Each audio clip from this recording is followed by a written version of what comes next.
না না, এখানে কিন্তু কোনো মেলা বসেনি বা কোনো সেলিব্রিটি আসছে এরকমও নয়। ওয়েলকাম টু কলকাতাস আলিপুর জু, যেখানে পশুর থেকে মানুষকেই বেশি দেখা যায়। যদিও এটা সারা বছর নয়, তবে এই শীতকালে এত ভিড় হবে আমি ভাবতেও পারিনি। এই প্রথমবার চিড়িয়াখানায় এসে পশু কম আর মানুষের পিছন বেশি দেখলাম। কোনো মতে ঠেলাঠেলি করে ঢুকে প্রথমেই এনাদের দেখা পেলাম।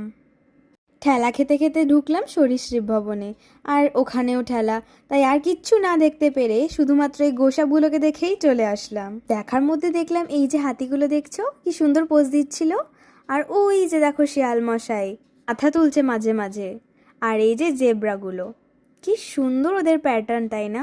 আর এই যে বিচিত্র প্রাণীটি সারাদিন জ্বালায় আমাকে, এই যে ওই মাঠটা চিনতে পারছো? ওই দেখো পাগ মামা ঠ্যাং তুলে পড়ে আছে। শেষমেশ জিরাফকে না দেখতে পেরে ওই